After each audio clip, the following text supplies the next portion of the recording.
Live everywhere. Daily Co's Radio on netrootsradio.com presents David Waldman. Kagro in the Morning Show.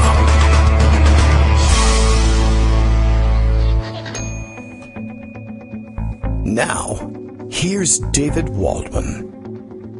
Hey, good morning, everybody. How you doing? It is Tuesday, June 11th, 2019, back on the air after a short break for graduation day, at least locally, here in Kagro in the Morning World Headquarters. So, big day for us, graduating a high school senior, so congratulations to, to everybody, including me and to you, for sitting through yesterday's rerun. Had to bring you a rerun. No time over the big graduation weekend to prepare something new, which actually means that I'm a little disoriented and out of it, I guess, basically. I haven't had the chance to pay that much attention. Normally, on a Monday like today, I'd be leaning on Greg Dworkin to bring me back down to earth and remind me exactly of what happened over the weekend. Usually I monitor things a little bit, and I did keep one eye on it, certainly.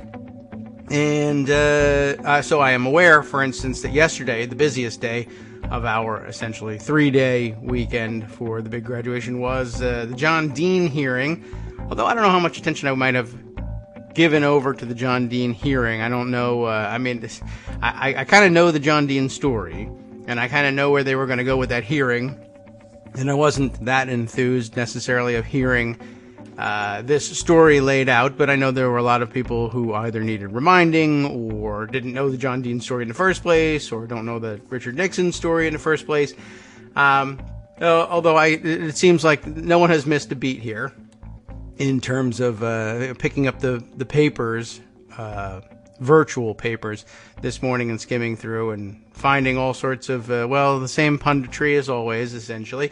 We'll see in the next day or two whether John Dean made a dent somehow in the national ability to follow the Donald Trump story arc. But today we have, it's Tuesday, and so we won't have Greg to do this thing. That's basically the story of it. What we do have, though, following nicely on the high school graduation story, is we've brought up a professor in, and what better professor to bring in, especially if you're falling behind on the political topics of the day, than Ian Reifowitz, who of course you all know from Daily Coast, this being Daily Coast Radio, at least nominally.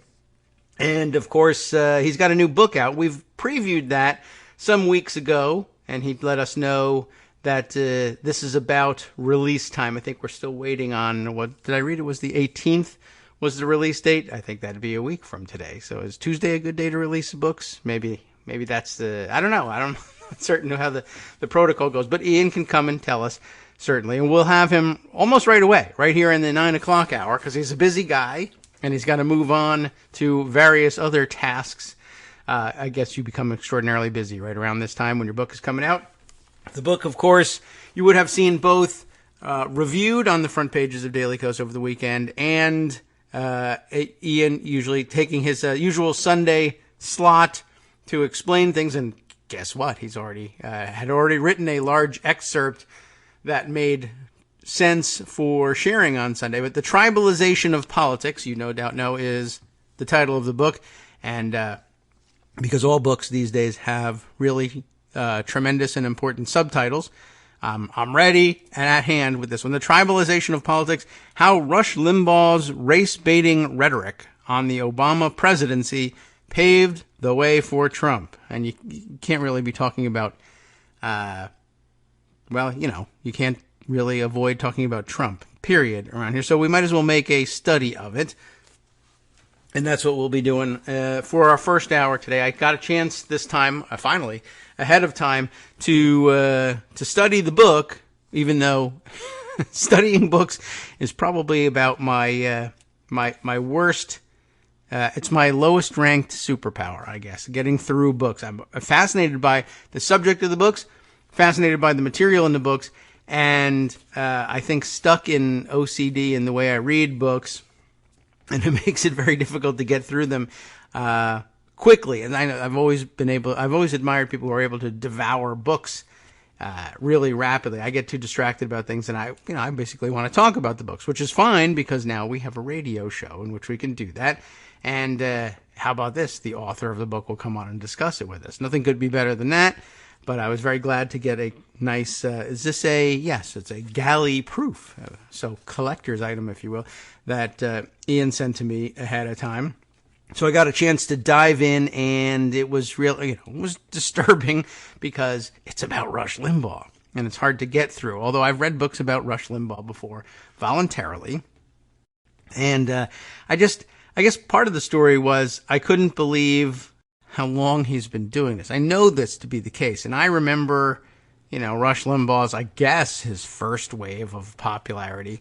And that was one of the surprising things about the book. We'll talk about it, of course, with Ian, but this was just very interesting to read. This must be the second or third wave, I guess, of Rush Limbaugh. I don't want to say popularity, but I guess it actually is. But his influence has... it's ebbed and flowed. I mean, he's been extraordinarily influential for a very long time, but I guess it seems with each peak in the waves of conservatism, whether you want to, I don't know, I guess conservatives now try and distance themselves. Well, actually, they've distanced themselves from every conservative peak. George W. Bush wasn't a real conservative either, and neither is Donald Trump, if you happen to disagree with him. Anyway, it's just been interesting watching Limbaugh hang on, I guess. I don't really, I don't know exactly what's behind it, except, luckily Ian does. He's got a pretty good idea of how it is that he continues to feed an audience in a way to keep them engaged, interested, but no smarter and a lot more scared. And, that's a hell of a topic. And you got to wonder about anything that would have paved the way for Trump. And I suppose... all metaphors are only partially successful, I suppose, in explaining Trump. He's a bit of a phenomenon. Anyway, we'll catch up on that. We'll catch up in the 10 o'clock hour with some of the news stories and developments over the weekend and find out about what's going on. We have a deal pending for, I guess, delaying indefinitely the contempt votes in the full House from out of the Judiciary Committee. They appear to have struck a deal, so we'll dive into what that might be about. And it's, I think historically you have to predict that that's the way these things end. The deals always seem extraordinarily unlikely right up until the time that they're struck. And, we seem to go through the same cycle over and over again. And the courts know this. And that's very often why they refuse to step in. They've seen this same conflict 5 or 6 times, and every time, as unlikely as it looks at the moment, you arrive at a deal, a compromise, and, they're not always judicious and wise compromises, but they do happen.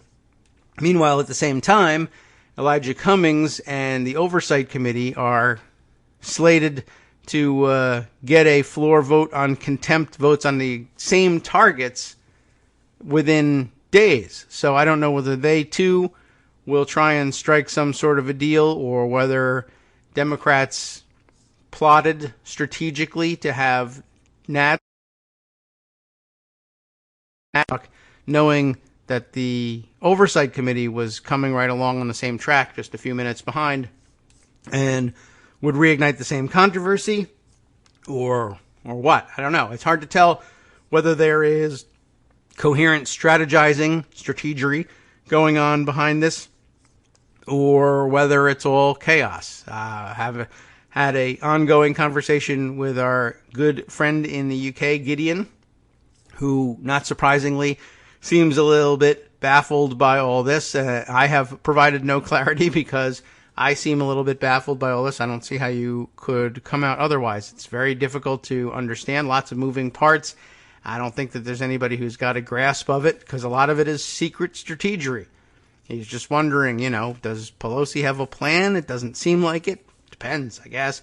What's the plan? What sort of thing would you accept as a plan?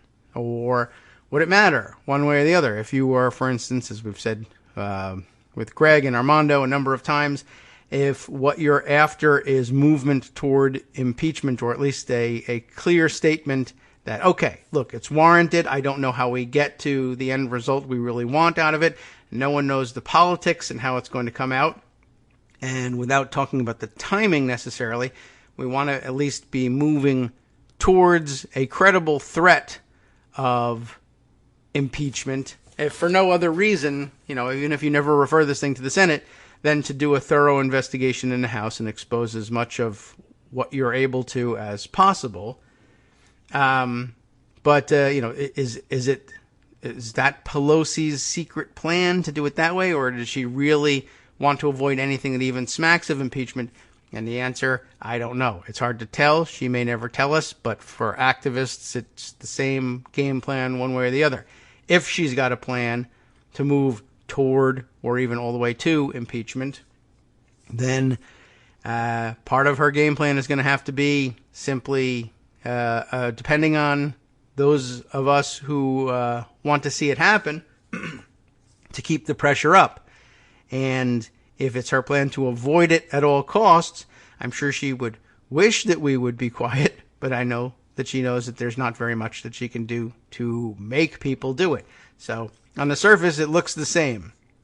So it's very difficult to tell exactly what's going on. All you can do is follow developments, and I suppose if you're her, try and tread lightly, tread carefully to find ways to, the job of the speaker, to do the job of the speaker, to satisfy all the various actors in this and all the various factions in it, people who want to move I'm not certain. I keep seeing this floated, that there are Dems out there who want to move immediately to impeachment, but nobody knows exactly what that means, and columnists over and over again, it's not that they can't define it. They define it in the other columns that they write, but I see this throwaway phrase now and again about the Dems who want to move immediately to impeachment. And at that point, in those articles, it seems nobody ever spends time saying, again, even if you moved all the way directly to impeachment, whatever that means. For the House, it means not much, except to say, we level these charges against you formally. And then, as we learned from Lawrence Tribe, it's not even clear what happens necessarily after that. You can level those charges and, as is traditional, hand them to the Senate and say, you hash it out, or you can hang on to them for a while and investigate them yourselves. That's one of the more intriguing proposals out there so far, is for the House to essentially conduct its own inquiry, almost trial style. Of course, you'll want to know where you're going and where you'll get to before you head down that path. But it wouldn't surprise me to see them contemplating something like that as, in the end, a compromise to try and keep the ball in the House court for some time. That might be something. Do I know whether Pelosi is interested in that? I don't. And she's not likely to tell us anyway. All right, so many other things going on here as we await our call from Ian, and I think we're just about ready for that. Let me make sure that the volumes on the various computers are correctly set. I hope that will work. And let's round up a couple other things, just things we can move on to in the 10 o'clock hour. We really do have to catch up on some of the new reporting on that has done some great work in developing new information on the depth, I guess, and breadth of the Russian trolling effort in 2016. And that's been reported on a couple of times in the last couple of weeks, and we really haven't had room for it. But definitely something I want to get around to. A lot more detail about how deeply, how deep the plans ran, and how closely they coordinated the bots and the trolling efforts, and how to what extent their work was able to penetrate the minds of voters and campaigns alike. And I don't know no real answers yet about whether the penetration of the minds of the campaign, that is to say, the Donald Trump campaign, was intentional, which would make it the famed and elusive collusion, or just dumbness. And either option is still available to us and equally likely. All right, let's get going here, and we'll tell Ian that we're ready to open the doors and await his call, and let's get started down the path here. And we might as well hop on the train quickly because there's a lot to talk about here in this one. I was surprised how much there was about Rush Limbaugh that just simply didn't make it to the surface over the many years that he's been so powerful and popular.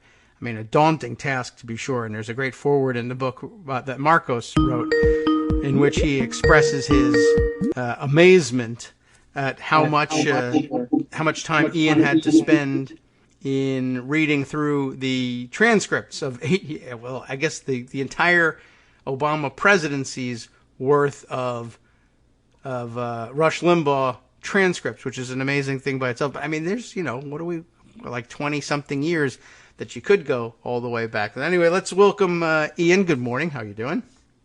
Good morning, David. I'm well. How are you? I am very well. I'm a little wiped out from a big graduation weekend, but Congratulations. Thank you very much. And you must be getting wiped out from I guess from interviews and reviews and publicity work for the book, which is due out. Is it next week officially? It's been pushed back a couple of times. I think okay. It's now 2 weeks. Okay. Although there are 2 different dates on Amazon, so who knows? I mean, the book is printed. It's being shipped. All right. So it could be done, next week. It right? could be the week after. All right. So it's all finalized anyway. There won't be any late editions, but. Right. At this point. Okay. But so I've had a look through it, and I was just mentioning how Marcos was expressing his astonishment that anybody could sit through reading through years of Rush Limbaugh transcripts. And that's always a daunting task. I'm sure just the thought of it is kind of scary as it is. But in my own... the unofficial subtitle of my book was, I've read 8 years of Rush Limbaugh show transcripts, so you don't have to. Right.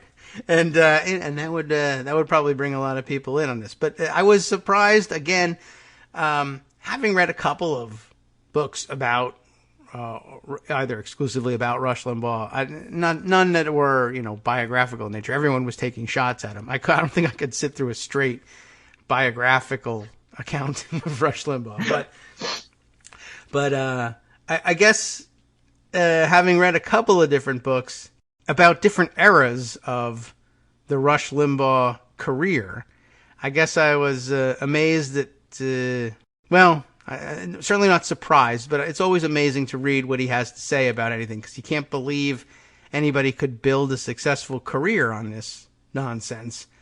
But unfortunately, there's an audience for that. There's people who just want to hate Obama, and if he's not around to hate anybody else that you happen to have, and I guess he's certainly he's been able to make a career out of it because there appears to be a growing willingness to buy into that kind of hate, and I guess that's what this is all about. Yeah, I mean, look, when we look at politics, and we especially look at right-wing politics, what motivates people, what gets people excited, is fear and anger. And in terms of, this goes back decades. Obviously, we know this. Really, you could even, to go off topic a little bit, the Cold War hysteria was of McCarthyism. Was really the first thing that they used to animate voters. And then starting in the late 60s with Richard Nixon and the Southern Strategy, they moved towards motivating white voters on the basis of the fear of black power or fear of crime or any other sort of race-based fear you want to come up with. And I think Limbaugh certainly took it to a new level with the election of a black president. And if you want to talk about for many of us, Barack Obama's election was something very hopeful, a sign of positive change for America. But for others, it was a sign of change as well, but a negative kind of change, a change that meant that power was not going.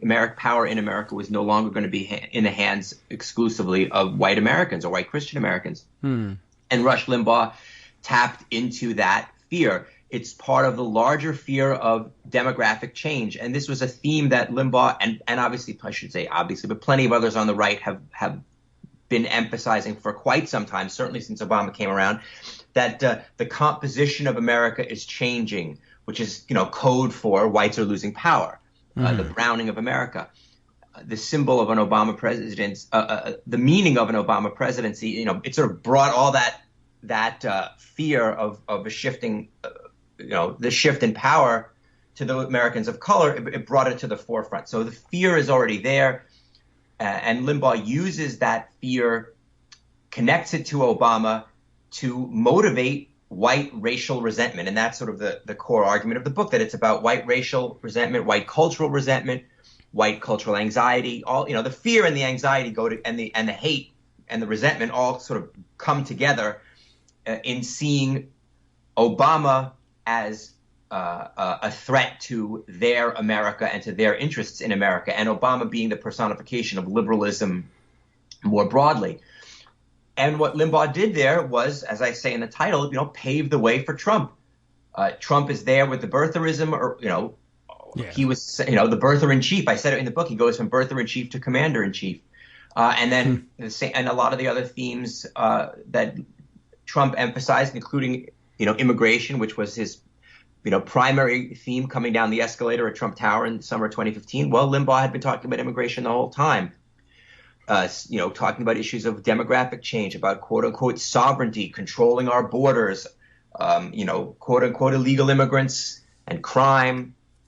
All of these themes that Limbaugh, that Trump, built his campaign on, Limbaugh and others, but Limbaugh had the largest voice, paved the way. Limbaugh still, even now, has the largest radio audience of any talk show host in America, and that's at the most recent month's worth of data, which is April 2019. He's still bigger than Hannity. He's still got the largest audience, so he is tremendously influential.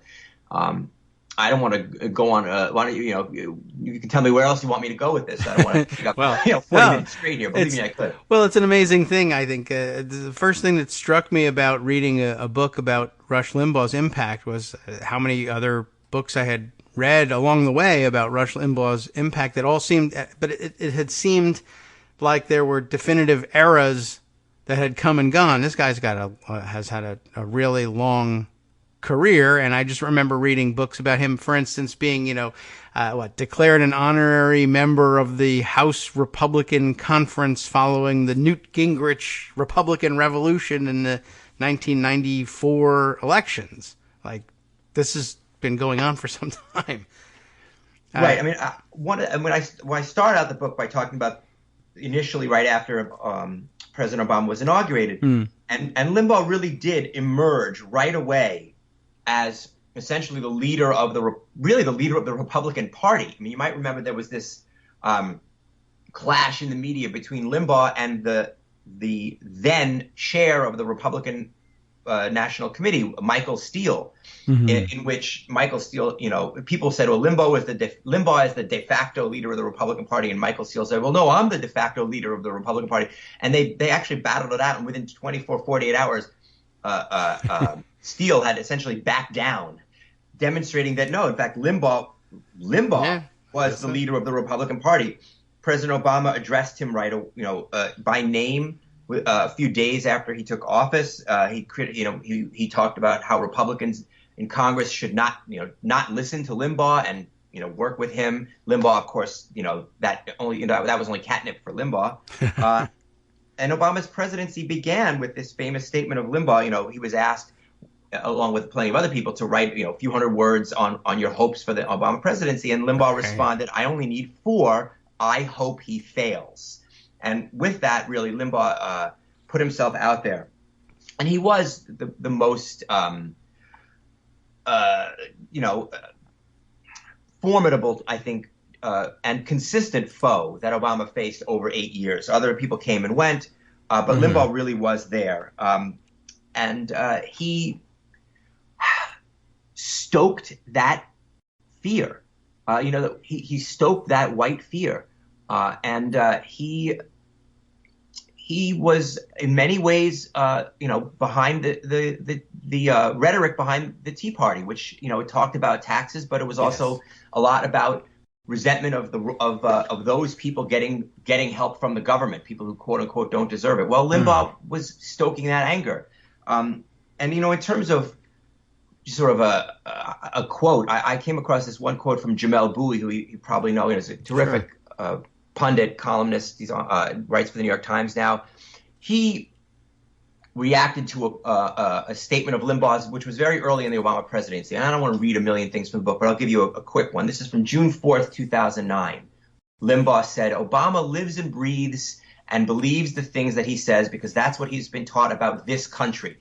To stop for a second, he's talking about Obama, talking about things in American history, discrimination, whatever that needed, that we've needed to overcome. And Obama did talk about those things, but he always talked about progress. He didn't just talk negatively. He talked about things we had accomplished, even though we still had more to go in terms of creating a more perfect union. Okay, so back to the Obama quote. Limbaugh then said his wife ditto. He always loved to take digs at Michelle as well. Yeah. And those people are all enraged. They're all angry. Here comes the key. The days of them not having any power are over, and they are angry, and they want to use their power as a means of retribution. That's what Obama's about, gang. He's angry. He's going to cut this country down to size. He's going to make it pay for all the multicultural mistakes that it has made, its mistreatment of minorities.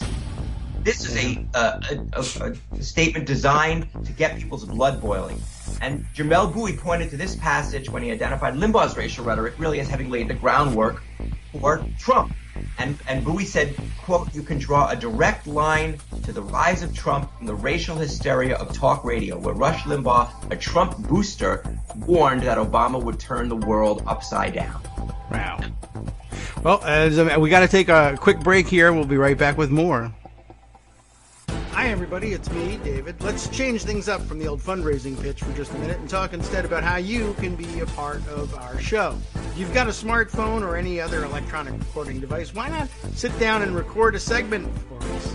Read us an important article and give us your take. Or read one of your own original essays, or even just give us your commentary on something you'd like to share that's important to you. Then send the file to me at kagrox@gmail.com, and I'll try and work it into the show. Short segments, a few minutes in length, are easiest to fit in. And of course, I can't always guarantee that I'll be able to play everything, but if you've ever shouted at your radio or TV about something you wish was being covered, here's your chance to change that. Make the show your own. Send your submissions to me at kagrox@gmail.com.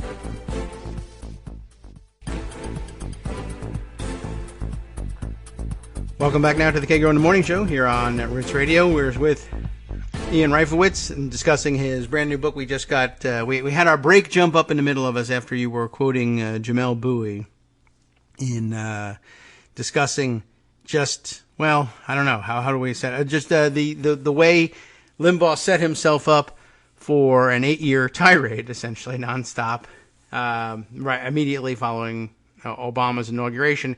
And it struck me, not only, as you had mentioned, that he had sort of paved the way for and then easily jumped on board with the Tea Party. I guess in reading a lot of the quotes and some of the more ridiculous ones that you provided in the book, and it's hard to avoid ridiculous quotes with Limbaugh. It also struck me that, I guess it makes sense. Like if you say you're paving the way for Trump, one of the things he seemed to pave the way for in Trump is the complete unhingedness, I guess, if that's even a word, from the truth or anything resembling the truth. It was simply inflammatory rhetoric, although he occasionally would recognize when he might have got himself in legal trouble, and he would just throw out the old, "I'm just joking and I'm a comedian" excuse, or "we don't really know if this is true, but everybody thinks it is" sort of excuse. And you have a great story in your Sunday piece, which I'd love to discuss, about the weird odyssey of Tiger Woods through this narrative. It almost struck me in reading the things that he was accusing Obama of and others that he had paved the way almost for the QAnon conspiracy sector as well, just sort of throwing out and then immediately retracting because he was a a big target for lawsuits because he was sitting on a pile of money, but that he could just throw things out like, well, we don't know whether Barack Obama is, let's say, in this story, a sex maniac, or in other stories, a mass murderer. I'm not saying he is. I'm just saying we don't know anything about the guy. And but from that point on, I guess the evolution of something like QAnon, where they just make crazy statements or weird predictions about how things are going to come out, as Limbaugh does a number of times, and then they don't pan out, and he remains popular and influential despite the fact that most of the stuff that he predicts that's the red meat for his audience not only never comes true, but doesn't ever really show any indication of ever having any roots in truth, but doesn't seem to matter to them. No, I mean, and that goes back a long time. I mean, you remember the things that people said about Bill and Hillary Clinton when they were in the White House. I mean, Limbaugh himself, I actually read the other day on a separate topic that Limbaugh, on the air in the 1990s, this was in Jill Lepore's new book on U.S. history, These Truths. She was writing about the 1990s and said that Limbaugh on the air accused Hillary Clinton of murder. So but he doesn't say that. He said, I just received a fax that says that Hillary Clinton committed a murder, and then and then when people, complain from, like you said, if he's worried about a legal perspective, so I'm just reading what's on the fax. Remember faxes? But anyway, that itself is funny. Yeah, exactly. Well, go ahead. I'm sorry, David. No, I was just going to say that. I mean, that's been a pattern for him for a long time. And if he has no facts at hand, he famously insisted he was a comedian at some point, or an entertainer. Yes, that's right. That was the term he used. But all of these things, it came up again in the excerpt that you focused on Sunday, the Tiger Woods thing, and it's just so amazing. Reading over it, and I had forgotten, I think, the history of how they treated Tiger Woods, mostly because I wasn't paying that close. I tried not to pay too much attention to Rush Limbaugh, other than knowing, well, he's a serious threat, but I don't think I can take it day to day. I'm not the person who wants to take the job of monitoring his daily utterances. But anyway, this particular story, I think, this has it all. So why don't we dive into this one here? On Sunday, this ran. If you missed it, go back and read it. I recommend it. I took a second look at it this morning when you reminded me of it. So where do you want to start in retelling this story? Well, so I mean, there weren't that many things that surprised me in doing this research, because most of the things that I was reading with Limbaugh were what you're getting into, were political. But when I came across Tiger Woods, that really did surprise me. I didn't expect to see him, come up as a target for Limbaugh in a political sense. But it was definitely there. And so Limbaugh is trying to portray Obama as having a kind of secrets about him, things that we don't know about Obama. And he brings up Tiger Woods. Why bring up Tiger Woods? Well, because even though he doesn't say it directly, but they're both light-skinned black guys with a multiracial background, right? So, literally, this is enough for Limbaugh. This is enough of a connection. But so this idea that Obama maybe is hiding things, he brings in Tiger Woods, who at the time, this is in 2009, Tiger had been exposed as having had an affair, and he had some scandals in the media about him, and everybody was talking about Tiger Woods. Limbaugh was far from the only one. But Limbaugh makes the political connection. So here's Limbaugh on December 18, 2009. The parallels between Barack Obama and Tiger Woods are stunning. We don't know if there's rampant sex romps going on with Obama. Right? Just hold on a second there, guys. You're right. We don't know. If there's rampant sex romps going on with Obama. We doubt that. But everything else, we don't know who he is. We don't know anything about the man other than his years agitating in the community in Chicago, the things he's written about in his books, end quote. I mean, think about the level of just disgustingness in saying those words, right? But this is what Limbaugh does, right? Obama is a shady guy. He's, if Tiger's having affairs with white women, well, You know. Yeah. Now, of course, he said we doubt that to give himself cover in the way that we've been talking about, this morning. But he's certainly just he's teasing the possibility, and he's encouraging his listeners to wonder whether Obama might just be having these sex romps with, and it doesn't have to say it, but it's with white women, because that was the key. Tiger was having affairs with white women, and so he's there evoking really one of the most dangerous and hateful racist tropes in our history, right? The sexually aggressive black man who pursues white women. We in our history, we have thousands of black men lynched in a lot of cases of doing little more than looking a little too long at a white woman, let alone having some kind of sexual contact. And, among others, the brutal murder of Emmett Till, right, in 1955 falls into this category. He was murdered, and his open casket, shocked the nation. This is something that I know. I sort of asked the question, well, maybe, do we really think Limbaugh didn't know what he was doing? Let me say it here. I know that Limbaugh knew exactly what he was doing by talking about Tiger Woods and Obama and sex with white women. And that's not, there's more even just than that. That would be enough, but I'll give you just a couple of other examples, right? He said, just as there are people who knew the real Tiger, there are people who knew the real Obama. Okay.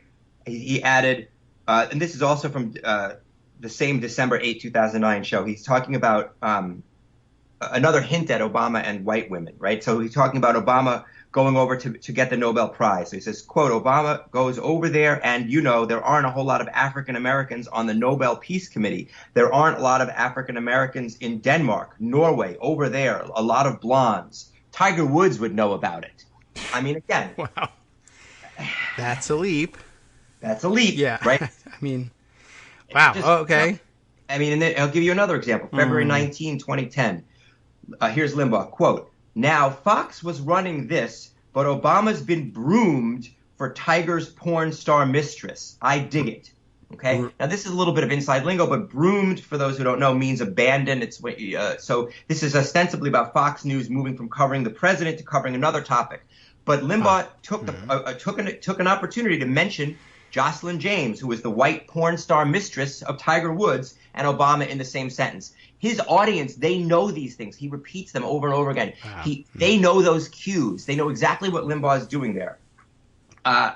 There's another example, just one more quickly, from February 2013, February 18th, 2013. Limbaugh was talking about having how Obama and Tiger Woods had a private golf outing in Florida the day before, right? So even there, that's an easy way to connect them, and that's fine.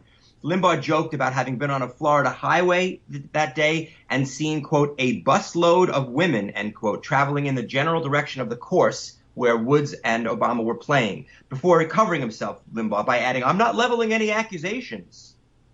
Then apparently he got some emails from listeners saying, come on, Rush, Obama's a loyal and devoted husband. And then Limbaugh says, okay, maybe not, quote, but who else was up there, end quote, at the golf event. And then he replayed his Obama sex romps segment from the previous show I had mentioned, and he concluded with, quote, at some point, the same unmasking that has happened to Tiger Woods will happen to Barack Obama. I predicted that at some point the veil would be lifted on Obama. I still say this. I thought it would happen by now, but it hasn't yet. But it has been on Tiger. When the media makes you, the media can break you, and that is going to be true of Obama at some point. That's what he's telling his listeners. Yes, and that's a bit QAnon, and they're waiting for. Well, I predicted it, 10 years ago, and now it's 15 years into this prediction, and well, it hasn't happened yet. But I'm telling you, eventually the veil will be lifted on Obama. Obama out of office, nearly for several years. Who knows when if anything ever happens? And of course, anything that ever got revealed about him would just be, I guess, claimed as that's what I meant. But yeah, of course. The whole that's interesting that he had that he even had at hand the tape, I guess, of the sex romps segment, which was what you said, 2009. Oh, he's got all these things queued up. He knows he's playing. I guess there's no doubt.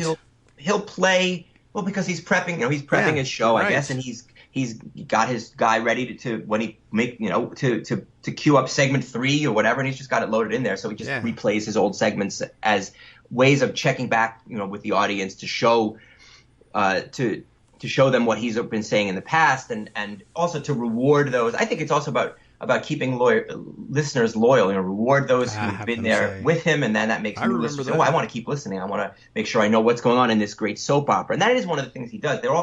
He creates these characters, and he brings them up again and again. He was long before Trump was giving people nicknames, Limbaugh was giving all of his characters nicknames as well, and referring to them, in repetitive enough ways that he can throw out a phrase and you know exactly what he's talking about. Reverend Wright. I mean, Reverend Wright was probably the one person he brought up the most in terms of attacking Obama. He just at some point he could just say Reverend Wright, and his listeners knew that was code for black radical or anti-American rhetoric. He doesn't have to repeat what he has previously said about Reverend Wright because his listeners know it already. Yes. Yeah, I guess I can think of a couple places where he has whittled things down to 1 or 2 word catchphrases that are supposed to trigger a predicted response. I mean, and it works in a number of ways, and a lot of people caught on to it, whether they were Limbaugh fans or not. But I suppose I keep thinking of Chicago stuff, Chicago thugs, or the Chicago way of handling politics, and that still comes up. You're exactly right. Yeah, I mean, Limbaugh used Chicago thugs, and in fact, I think it was the same Jamel Bowie as well. Mentioned at some point during the Obama presidency that Chicago thug or thug has become the new N-word in politics. Yes, that's probably right. And I happen to see it all the time, of course, even in gun issues. That everything constantly, or that would come up all the time. You think there's a problem with guns in wherever, you point out a problem of whether it's school shootings or white supremacist violence, and the immediate answer from almost everybody on the gun rights side of the ledger. Oh yeah, what about Chicago? Just bring it. Just say Chicago, and it wouldn't have to be pointing to any particular incident in Chicago. Just saying Chicago, and that's like slang among gun rights people for. Oh yeah, we know what that means. That's black on black crime and shooting. Right. That's the real problem with guns. You need to take them away from those people and leave us with our guns to protect against the huge invasions of Kentucky from Chicago. No, and that's really another example of what Limbaugh is doing here. I mean, I used the phrase in the book racial priming, which is really just an academic term for race baiting. But this is what Limbaugh does. It's about getting white people, scared or angry or whatever, and just throwing a term like Chicago when you talk about guns is the same thing. And there's evidence that this works. I mean, the fact that they've been doing it for so many years suggests that it works, but there's evidence that it works. There's a huge corpus of social science research. Actually, there was a really interesting article by Dylan Matthews in Vox a couple of years ago called "Donald Trump Has Every Reason to Keep White People Thinking About Race." And he looked at the research and summarized it. And the research indicates, and here's the quote from the article, even very mild messages or cues that touch on race can alter political opinions. Priming white people to so much as think about race, even subconsciously, pushes them toward racially regressive views. And that's exactly what Limbaugh did. And that's really how he helped pave the way for Trump. I mean, if you look at Republican voters, specifically white Republican voters, and again, most Republicans are white. So you can see that even so over the last, let's say, 30 years, since Limbaugh emerged on the national scene, actually, you can see that white racial resentment overall has remained largely stagnant. But those who are racially resentful have moved much more into the Republican camp. There's been this sorting on racial issues. Republicans have much higher levels of white racial resentment, and white Democrats have much lower levels of white racial resentment. And then even within the Republican primary electorate in 2016, we could see that those who expressed in surveys, stronger levels of white racial resentment, or even just stronger levels of white identity, were more likely to go for Trump than for the other Republicans in the race. They measured it on some other things as well. There were some other factors that indicated a stronger likelihood of voting for Trump, and that was negative feelings about African Americans, negative feelings about Muslims, and negative feelings about undocumented immigrants or path to citizenship, or just sort of immigration in general. All of those things were predictive factors, not only for voting for Trump over Clinton, but for voting for Trump within the Republican primary. So when I say that Limbaugh paved the way, those were three issues that Limbaugh pounded and connected them through the Obama, through attacks on the Obama presidency. Criticisms of African Americans, pursuit of political equality in general, Muslims, whether it's about terrorism or other issues, and immigration, connecting to this issue of demographic change. All these things flowed through Obama, and those were issues that Limbaugh hammered. And those were sections that I have, in the book where I go into detail about each of those things. And that did really help Trump step into a situation where the electorate that he was trying to win over was ready for his views. And I think he even mentioned having sampled a lot of talk radio to get a sense of what Republican voters were interested in, what they responded to. And he followed that path directly, at least according to what he said about having followed talk radio. Well, it's easy to believe, and it's easy to see. And I suppose in a way, while certainly the things that Limbaugh was saying, and it's hard, or I guess I should say, it's not hard to believe to think that Trump had those ideas in his head, generally speaking, anyway, and found a sort of a kindred spirit there, and as most of his listeners probably did. But I think he also, when you say paved the way for, he did an awful lot in terms of readying Americans to hear and not really know how to react to just outrageous claims being made, and then sometimes backed off from a little bit. Not necessarily the same playbook that Trump uses. He sometimes doesn't back down from those things. But by the time Trump came on the scene for his first, well, I wanted to say serious presidential bid, but I guess it still hasn't had one. But he did win, or sort of won. Everything has to be a hedge about him. But I guess we were by that time, 20 years into the experiment of, there's really no consequences for saying whatever the hell you want, whether you have proof for it or not. And if you have to double back later on, I guess to bring a conclusion to the Tiger Woods story, for instance, having ridden Tiger Woods for demonization purposes during the Obama presidency, and having left behind this burned out hulk of Tiger Woods. Not only was he down a low point personally, low point as a golfer, but having been beaten up and tied to President Obama for the purposes of vaguely accusing Obama of engaging in sex romps. An important point here that also there's a porn star involved here. Because can't forget that. Yeah. But that makes that I guess sort of helps make us turn the corner on this, because the outset of this story that you share in the book is, where are we now currently with Tiger Woods and Rush Limbaugh, for that matter? And we could have told horrible stories all day long about what he did during the Obama presidency without getting to the really amazing part, which is where we are now. Right. So that was the other piece, and thanks for reminding me of the Sunday Post, which the part of the Sunday Post that wasn't from the book was what's going on now, which, so you all know that Tiger Woods won the Masters in April, and then Trump announced that he would be receiving the Presidential Medal of Freedom. And so yes, Limbaugh obviously talks about everything that Trump does. And what does Limbaugh have to say about Tiger Woods now? Now Tiger Woods is great. Now, Tiger Woods is a great guy. There's he said nothing about, he mentioned that all the things that Tiger has overcome. He didn't pretend that there weren't, that Tiger had never had any problems. He said the media attacked Tiger about all his problems, as if he wasn't the one leading the charge, or one of the ones leading the charge, and doing it in a particularly hateful way. Wow. So I think that, without going into too much detail, the point is that now that Trump, who is Limbaugh's president, has embraced Tiger Woods is all good for Limbaugh. And he even managed to bring up race, talking about Tiger Woods now, but on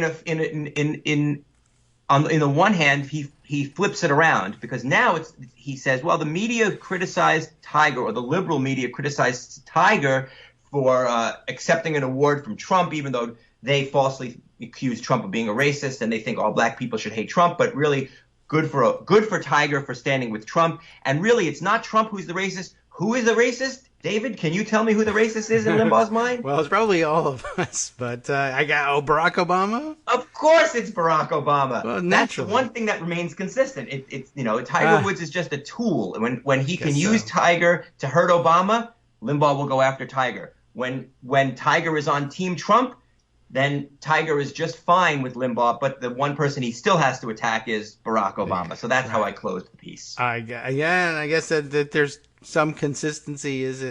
If he's got any, I guess that's it. But well, thank God Tiger was able to overcome sex romps with busloads of porn stars. I guess it's an amazing thing that that now he's all good. Imagine the Presidential Medal of Freedom for the 2009 Limbaugh version of Tiger Woods. I wish we could kind of juxtapose that. If we had only found a way to travel back in time and tell him in 2009, 2010, he's going to get the Presidential Medal of Freedom. And not from Obama either. He probably would have said, of course he is. He's going to get it from Obama tomorrow. Right. I'm not saying it's for raping everybody. I'm just saying it's a weird thing. Right. Okay. We doubt that it's for raping everybody. Right. We're not sure exactly how many. Clearly. Right. Surely someone was elsewhere that day. Yeah. I've got a he's fax pretty here incredible. that says. That's right. As a carrier pigeon has brought me this thing.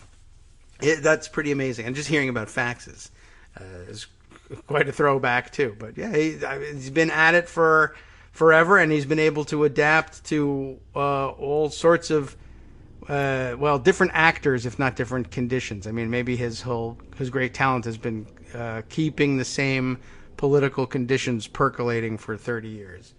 Yeah, I mean, what's interesting was, I didn't focus that much on what Limbaugh was saying about Trump, because it was what Limbaugh was saying about Obama. Yeah. But I came across him talking about Trump in 2012, if you remember when, in 2013, and Trump was out there, with birtherism, and then with the whole will he or won't he endorse Romney. And Limbaugh didn't love Trump. And I vaguely remember him talking about Trump as not really being a conservative. But the instant Trump announced for president in 2015, not the instant he announced, but when it became clear that he was a serious candidate, and certainly after he became the front runner, Limbaugh was certainly wary of saying anything negative. And then immediately, once he became the dominant figure, he became Limbaugh's man. And Limbaugh talked about how the two were in sync on so many issues. I think you see it on immigration. I think immigration throughout the Trump candidacy and presidency, immigration has been his signature issue. Right up to this week with the whole business of the self-created crisis on Mexico with Mexico and these tariffs, right? Yes, right. It started with the speech coming down the escalator when he talked about Mexican immigrants being rapists and drug dealers. It was there right from the beginning, and we can talk about that a little bit if you want. Sure. Okay, just the one example I'll cite. Only 2 weeks after he came down the escalator, there was a tragedy. A woman named Kate Steinle was shot and killed in San Francisco. Yes. This was July 1, 2015, and she was killed by an undocumented immigrant who had a criminal record. In the end, actually, it was the trial and the evidence came out that there was an accidental discharge of the man's gun. But nevertheless, here was Exhibit A for Limbaugh and Trump. Here is a quote-unquote illegal immigrant, and if he wasn't here, this blonde – actually, I'm not 100% she's blonde, but this young white woman would be still alive today, and it just symbolizes personalizes all of the fear that they've been trying to drum up. Of course, we know from statistics that undocumented immigrants are less likely to commit crimes than the native-born, and that a town or a county or a region is actually, on the whole, has a lower crime rate if it has a higher percentage of undocumented immigrants. But facts are irrelevant for Limbaugh and Trump. We know that. Yeah. All right. So Kate Steinle is killed, and Trump pounces on the campaign trail, and Limbaugh does the same on his show. Right on July 7th, he talks about Kate Steinle, and he says that Kate Steinle's name would, quote, never be as well known as Trayvon Martin, end quote. Okay, now we talked about how Limbaugh has characters and goes on and makes connections. Limbaugh had talked about Trayvon Martin over and over and over again as a way of what I call blackening Barack Obama, painting of Barack Obama as a black radical who only cares about black people, who only cares about people like Trayvon Martin, but doesn't care about you, his white audience, who maybe is a victim of crime and who maybe sees George Zimmerman as a sympathetic figure. Trayvon Martin is essentially another is code for saying Black Lives Matter, another group that Limbaugh wants to portray as anti-white or radical or almost pro-crime, and connecting Obama with them. So he says Kate Steinle's name will never be as well known as Trayvon Martin, and that Obama would not deliver the eulogy at her funeral. Now, this is, of course, insinuating that Obama did deliver the eulogy at Trayvon Martin's funeral, which he had not, and he didn't deliver the eulogy at the funeral of any citizen American killed by the police. But he did, however, speak at the memorial service for the Dallas 5 police officers who had been murdered in a case of somebody who was protesting, an anti-cop terrorist, if you want to call him that. But still, by bringing up Trayvon in the funeral, Limbaugh is again trying to blacken Obama. He said that Obama doesn't care about Steinle's murder. He blamed the administration's immigration policies, which were, quote, coming home to roost, end quote. Now, if your listeners don't know, that's a throwback to Jeremiah Wright. So another way of blackening Obama. Coming home to roost was a Jeremiah Wright quote that Limbaugh loved to throw out. I wouldn't have caught that. Well, he said Obama wanted to alter the composition alter our country's composition in order to, quote, change the face of the country. I mean, this is all about Obama wanting to make America brown, change it from being what it had been, this, great white America, and Trump is going to make America great again. So there's the way it's all connected. Welcome back now to the Kagro in the Morning Show here on Netroots Radio. We're still talking with Ian Reifowitz. I'm glad you're able to stay with us a little bit longer. That's one of the benefits of having the podcast format here. You get the chance to really expand on things like, well, if you spend a couple of years writing a book, fitting it into 5 minutes is a tough thing. And yeah, we like to go off on those tangents and explore the rest of what the book makes us think about in the various examples. We were talking just a moment ago about let's see, where were we about this? We were making the transition into the discussion of, or the use of immigration as a hobby horse for Trump, really, riding that to the presidency, and Limbaugh's willingness to join in on that. And where do we leave it just before the break? I'm not certain if we got it all in there, but we were talking about Kate Steinle and yes. And some of the things that Limbaugh said and how he connected Obama's immigration policies to this sort of larger issue of painting Obama as essentially anti-white. To wrap up the discussion of Steinle, Limbaugh, yes. He kept going on and on attacking Obama over Kate Steinle over the coming weeks, and you can see more of these connections. He actually talked on July 15, 2015. He said Obama hasn't contacted the Steinle family, but he has written letters to 46 felons whose sentences he commuted, and he did reach out to the family of Michael Brown in Ferguson, Missouri. So what is Limbaugh saying here, of course?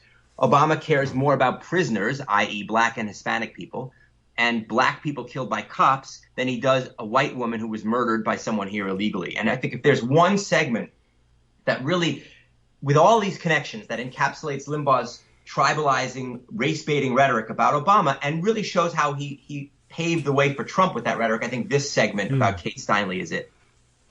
Yeah, that's probably, as you're saying it that way, and I think about how much time, not only did obviously Trump spend all his time on immigration, but how much time they spent on they invented the terminology, was it the angel moms?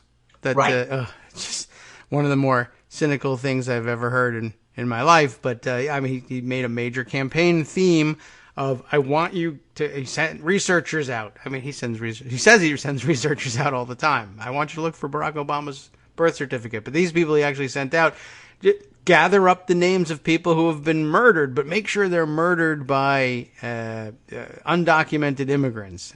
And so they would be able to successfully gather, consider the murder rate in the country. So they could gather 12 stories of people who were had been murdered by undocumented immigrants, and B, that the family was willing to, to stand up on stage and let it become a political football that their kids had been murdered.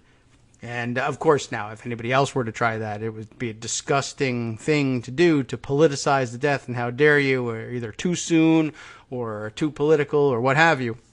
But, as we know, that never matters to them. But that became a huge theme, and what an interesting way to to tie all of the things they love to hate together in one.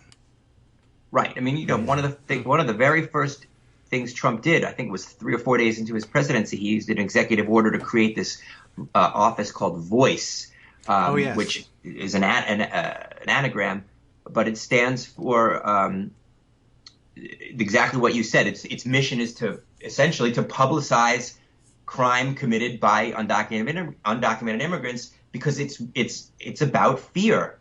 The whole theme of his inaugural speech was American carnage, that America, which is at a 40-year low in terms of violent crime rates, is somehow, under attack from violent crime. I mean, I think in many ways Trump is running the campaign and running the presidency of Richard Nixon and George Wallace, for that matter, from 1968 and in the years after that, where they talked about urban crime and they didn't even have to say black people. I mean, that was the implication. Yeah.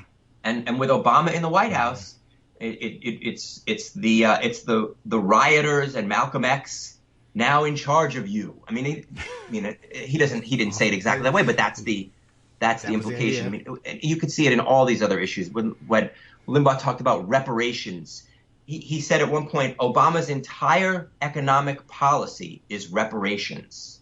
Right. Well, that's obviously a way of scaring, middle class, working class white people into voting against what really would be their economic interests, voting for progressives, and instead scaring them about race. He talked about healthcare. There was a point where he talked about healthcare. He said healthcare. Not only did he say healthcare, Obamacare is reparations, but he talked about how under Obamacare, if it passed, which it did, of course, that essentially black bureaucrats in the White House would be deciding who would get health care and who wouldn't. And they would be discriminating against – I don't think he said discriminate against whites, but he said, well, they'll discriminate against Republicans. Well, of course, Republicans are white, So the point is, the idea that Obamacare was going to put black bureaucrats in charge of your health care is pretty much as naked race baiting as you're going to get.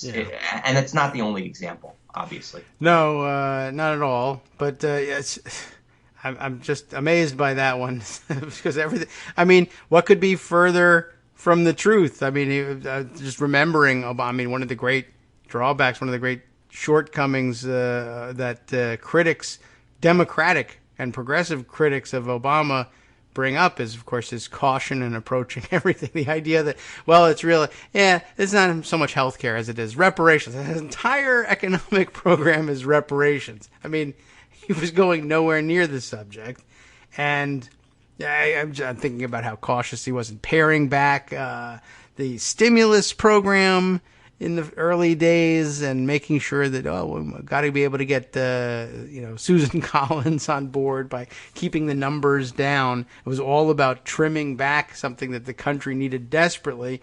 Mostly, by the way, the big emphasis on shovel-ready projects, as I recall, which I assume, if you think about, where they thought they were going to spend that money and how they were going to spend it with shovel-ready projects, blue-collar workers, is that not exactly the specific attention to the white working class that we've been people have been insisting we have to get back to concentrating on? Here's Barack Obama in the opening days of his presidency trying to push out appropriations dollars to get them back to work, and in the face of this, because they have to oppose him, the Rush Limbaughs of the world are saying, well, what this really is reparations. It's a funny way of paying reparations to a bunch of white working class blue collar laborers. But I guess, I don't know, reparations will trickle down somehow to that. But just say it. Just throw it out there. Does it make any sense? Right. No. Well, what Limbaugh did was he talked about if you want to talk about his reaction to the stimulus, right? All he did with the stimulus was say it's welfare. It's welfare. They're changing the welfare system. They're gutting welfare reform in the stimulus. And the stimulus, he also hammered on ACORN. If you guys remember ACORN, yes, which has been gone now for a number of years, but was an organization that advocated for lower income people and did voter registration. ACORN was a real boogeyman for Limbaugh in the first year or two of the Obama presidency. And essentially ACORN was another stand-in for black people, black people trying to take from you. And Limbaugh would constantly harp on the stimulus is going to give ACORN $5 billion. The stimulus is going to give ACORN $4 billion. And it was all bogus. There was the stimulus didn't give ACORN anything. But again, this is stuff that's in the book. But it was a way of lying to the American people, or to his listeners at least, that the stimulus was just about helping black people, not about helping, as you said, these construction workers would get these projects. And that was really Limbaugh's rhetoric in a nutshell. If you can convince a middle-class white guy that he should be scared of blacks and of other Americans of color gaining power, or of taking from you, or using or through government redistributing away from you and towards them, then that middle-class white guy won't notice that the Republicans are the ones picking his pocket with tax cuts for the billionaires. And you look at what Trump did when he came into office with the Republican Congress. The one thing he got through, tax cuts for the billionaires. Yeah. But these middle-class whites, working-class whites, all they knew was, well, the other guys are taking my money and giving it to black people. Yes. And it didn't matter that Obama, exactly as you said, was interested in reconciliation, did reach out across the aisle, I thought, throughout his presidency and even, throughout his candidacy, he very importantly showed real empathy for the struggles of white people. And I think that's, to his credit. And the fact that Trump was elected doesn't discredit the way Obama approached racial issues. Look, Trump lost by 3 million votes. Yeah. Right? Obama's essentially successor won the election by 3 million votes. And remember, it's very difficult for one party to hold the White House 3 consecutive terms. Yes. It's only been done once since World War II. That was Bush's father. So to suggest that because Hillary wasn't in the end elected by the Electoral College, that Obama's approach was a failure, I disagree. I don't think it was. I think it was the right approach. But Limbaugh saw his opening and got just enough people in just enough states. And when I say Limbaugh, I mean Limbaugh, Trump, etc. Yeah, sure. Got just enough people in just enough states to squeak in there. But I don't think that discredits what Obama did. I think what Obama did was to build a coherent vision of an inclusive, unifying American national identity, American national narrative that is in direct contrast with the narrative of Limbaugh and Trump. And Obama's language does provide us with a blueprint going forward that we can choose affirmatively and be, not just say Trump is bad or racism is bad, but we have something else we can embrace that's positive. Well, it's an important thing to bring up and to remind ourselves of. When we do frequently remind ourselves of how close even the Electoral College actually was, and how close it came to coming out in the other way, and what that really means. But I guess that's an important lesson now. Also, in the current context, impeachment rhetoric heating up, and so many other things that Trump does that enrage everybody, and I think rightly.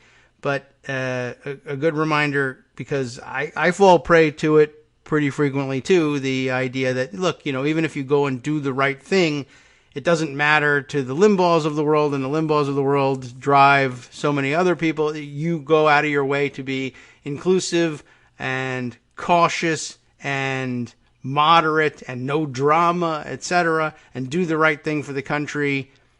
And nonetheless, not only do they attack you, but they attack you in the most simplistic, upside down backwards way possible and simply say all the things that they want to believe about you no matter what you do. So why do we go out of our way to try and work with them? Why don't we just do things our way and run roughshod over them? But it's a good thing to point out. Well, remember that this was an extraordinarily successful formula, and it's almost a little bit frustrating at this point to say, wow, our biggest success came from this way. Maybe the wisest thing to do is to actually return to that mode of operation, but boy, I really would like to have some retribution first, and just maybe that's not the smartest thing to do, even if it feels good. But well, the retribution is winning. Yeah, right? I mean, I guess the that's all is winning, you can take. And then being able to implement the policies that we believe in, that are better it's for like the country having Greg here, and will help the people that we think need help. I mean, right. In terms of going forward, yes, you've seen some of this research, but there is research that gives us some hope in terms of how do you counter this kind of rhetoric. There have been studies done by Demos, which is a terrific organization, and it's led by a professor at Berkeley named Ian Haney Lopez.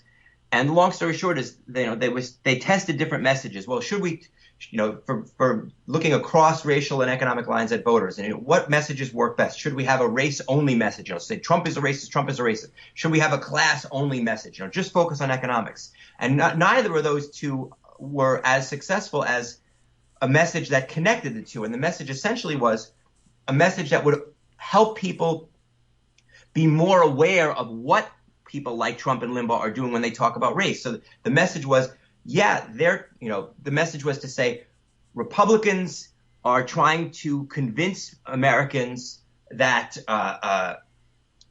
it's a zero-sum game on race and that minorities are out to get whites. But the reason why they're telling you that is to distract you, white people, from their economic policies, which won't benefit you or won't benefit most of you unless you're already at the tippity top. Mm-hmm. So it's not about talking about race only or class only, but about essentially pulling the curtain back on what Republicans are doing when they talk about cultural issues, racial issues, immigration issues, and get these white voters to realize that what they really are trying to do is a misdirection act. So this kind of message got a positive response from these white working class voters, but it also got a positive response from voters of color because it showed them that the liberal making this message understood that divisive racial rhetoric was important and was something that had to be countered and not just ignored in favor of a kind of colorblind class-only economic approach. It was key to connecting those. The key was connecting those, and the research Demos did found that worked in terms of getting voters of all colors and to come together in this kind of coalition, because that's really what the right wing fears, right? Mm-hmm. That voters of color and working class and middle class whites will recognize that they have to vote on their economic interests. But those whites can, at least enough of them to get Trump to 46%, can be distracted by these racial issues. Well, if you get them more aware of what's going on, then they'll be better able to resist those sort of hey, look over there issues. Don't ignore the fact that, I'm not going to tell you I'm going to pass a tax cut that's going to hurt you. Look over there at Obama or the black people or the people murdering, the white lady in San Francisco. You've got to educate these voters so that they understand the hidden message behind the message, and that works. And it's a tough road, but and I guess as you're saying it, and I'm thinking over what led to this part of the discussion, thinking about being perpetually anchored to having to, the job of doing the right thing. What a drag! As these guys get to run rampant all the time, and it's always the Democratic and progressive responsibility to say, all right, well, the retribution that you're getting is taking back power and doing the right thing, and you're just simply going to have to take your reward from that. And sometimes that's tough, but ultimately that's why we are where we want to be, and what progressivism is supposed to mean. We're supposed to be producing results for people, and the rest of this, the idea of personal retribution is supposed to be exercised from the political arena entirely. That's what's upsetting us about Trump is that he refuses to do that and refuses to approach the job professionally, and instead treats everything personally. Everything is about that personal moment of retribution for him that he enjoys so much. And I guess as having grown up as a rich kid knows no different. But yeah, it's a tough thing to have to live with 24/7, I guess. But deep down, I think we all, I think all know that that's essentially what we've got ahead of us. And if we were able to reverse Trumpism in the country and take it back and put the reins back in our own hands, I hope that we wouldn't need a lot of convincing at that moment, that riding through and collecting scalps isn't what we're supposed to be doing with that power. No, I mean, I think doing good is its own reward. And, you know, Trump could almost make you forget. I think, and I do believe this, that Trump is not a happy man. And if we think about what's going to make us feel better, what's going to make us feel better is doing good for people who need good done on their behalf. And for many of us, we'll be doing good, for on our own behalf. For those of us who are, in a difficult situation for any number of reasons, we'll be making the society more just. I mean, look, we don't have you and I don't have to convince each other, but imagine how good. Remember how good it felt when we saw what Barack Obama and the Democrats were able to accomplish in 2009-10. Did they do everything we wanted? No. Did they do it perfectly? No. But they did accomplish things that were really important. Americans are better off because they have the guarantees that they do have, even if they're imperfect. They have the guarantees they do have thanks to Obamacare. We're better off because of the Lilly Ledbetter Fair Pay Act. We're better off because the stimulus did rescue us from another Great Depression. We're better off because the changes to the tax code that Obama made, some of which Trump has undone, made our economic system fairer than it would otherwise have been. We have accomplished really important things, and we have to continue to do more. The DACA program, which Trump has tried to get rid of but has been unable to, is an important thing and has helped people. So I think you're right that most progressives understand that that doing good is its own reward. And you're not going to be able to do good unless you win. Yes. Right? Yes, that's absolutely true, and I have to admit it. And there'll be a lot of things that sound like maybe they feel good at the moment. That I might not want to follow through with later on if we actually win back control. But it's something that I guess Trump. Maybe that's the real cost of the Trump era, that you actually are in danger of losing sight of that from time to time. And it's hard not to be outraged by what's going on, and hard not to, I'm sure, some part of you to feel like I can't wait until we take back power. And then, or you see even Nancy Pelosi apparently commenting to people in private, or I don't know whether it's something she really believes that she ever makes a comment in private or not, but the idea that back to Trump being in jail here, and that produced an amazing backlash in itself on the Sean Hannity side of the ledger. He was apparently astonished that anybody could, only in a banana republic would you talk about locking up your political opponents in prison. Another amazing flip flop on the level of the Tiger Woods reversal, but from the Sean Hannity side rather than the Limbaugh side.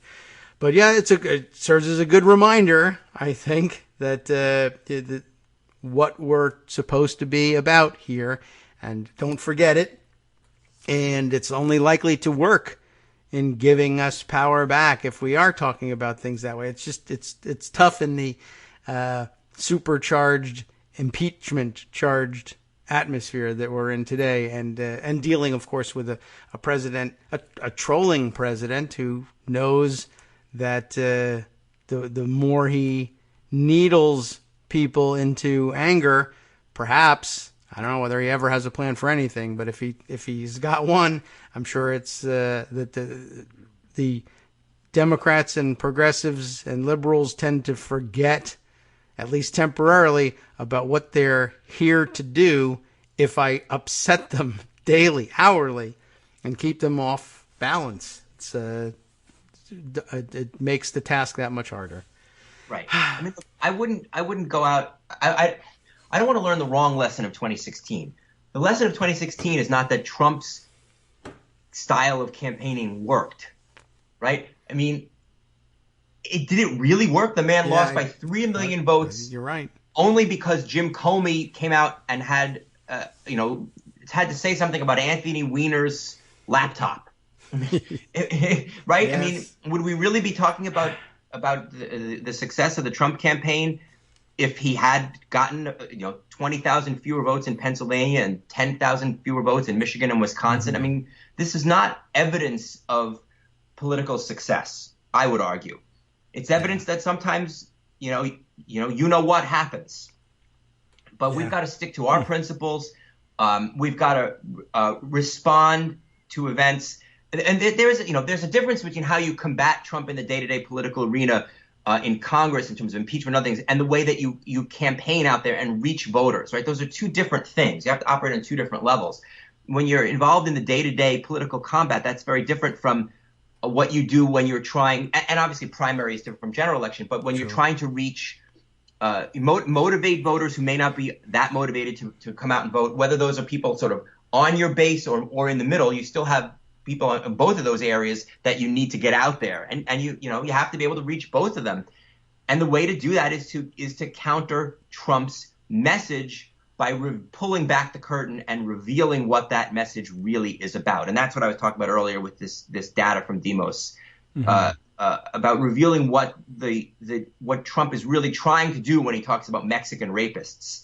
He's trying to pick your pocket, right? But he's got to distract you to look over there in order for you to give him access. This goes back to this famous quote from Lyndon Johnson, which I used with my students, to talk about racial issues in America. I said Lyndon Johnson once was talking about how if you can distract a white person with racial hatred, he won't notice you're picking his pocket. And the final line is, hell, give him somebody to look down on. And in this case of Limbaugh, I would say I would insert somebody to be scared of, right? Right. And he'll empty his pockets for you. So that's it in a nutshell. Yes. All right. Well, so it's been anticipated, certainly, for quite some time, and it's a standard operating procedure, even though we feel like we're in a very unique state of emergency, I guess. Well, as you said, if you can pull back the curtain and show how it happens, I feel like we may have forgotten that in the run-up to the 2016 election. But we did have a couple of weird one-offs, like you mentioned, James Comey, and of course the actors on the Democratic side who didn't make it all that easy to shunt that aside as irrelevant and uninteresting news because it had sex involved in it. But right. Okay.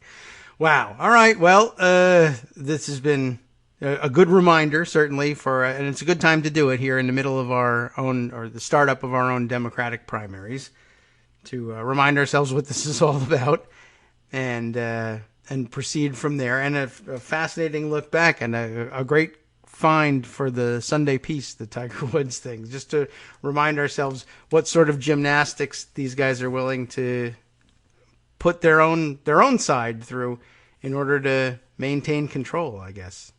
Right. Well, and it's the difference. It's the difference between, I think, to some degree, what Democrats did in 2016. Right. Mm-hmm. It's one thing to say Trump's a racist, Trump's a sexist, Trump's a racist, Trump's a sexist. That's not going to win votes. But saying Trump is a racist because he's trying to distract you from what he really wants to do, that's a different message and a more powerful message. People the people who were voting for him knew he was a racist, knew he was a sexist. Sure. Some didn't care, some were bothered by it, but did it anyway. But if you can explain why he's being a racist, and to counter that with not just he's a bad guy, but he's using that racism to take from you, that's a much more effective message, at least according to this research that Demos and Professor Lopez have identified.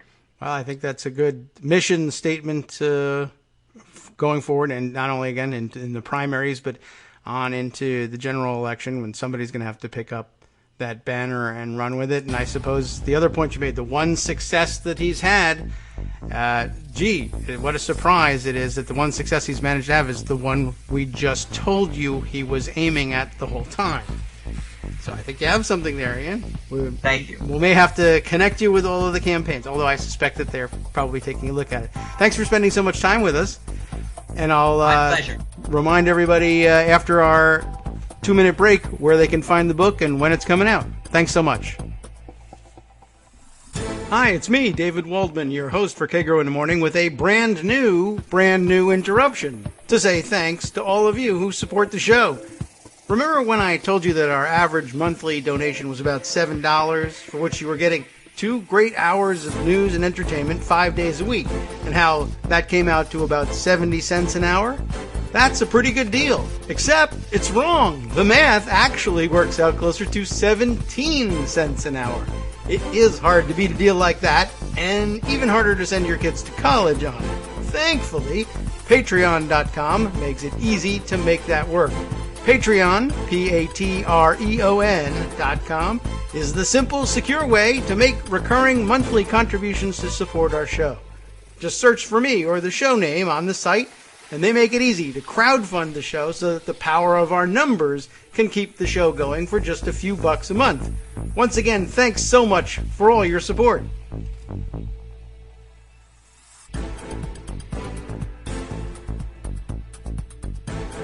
Welcome back now to the Kagro in the Morning Show here on Netroots Radio.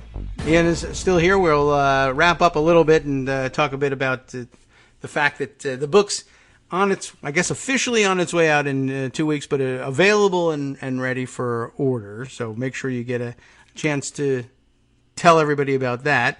Why don't you, I guess, bring us up to date 2 weeks or so till the official release, but... Well, yeah, it's not... I don't understand these. You go to the Amazon page, it says June 18th in one place and June 25th in the other, so it's really? not 100% clear.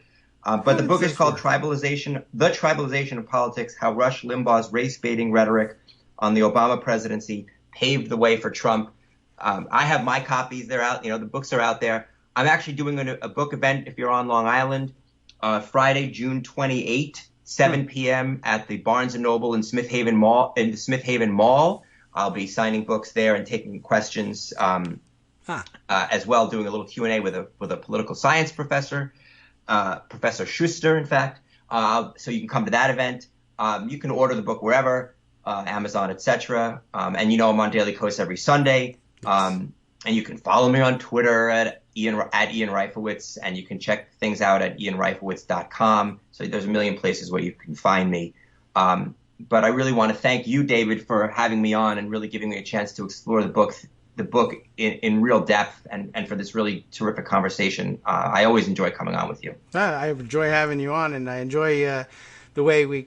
I guess I could ride herd on this a little more aggressively, but I always enjoy just the idea of saying, well, let me read a bit, let me see where he goes. We might get off the topic a little bit and explore wherever the discussion takes us, and I think it's always the most fun way of doing these things. So but I appreciate that you're willing to do that. Not all the authors are. I really want to get back to the book where I said this is, and we get back there and we get to explore it. But if the books didn't spark other ideas and other thoughts and remembrances of things, I remember when that happened and it made me think of this, then it would be a hard read. It would be a tough read and not worth it if it didn't spark other thoughts. So I appreciate your willingness to do it too.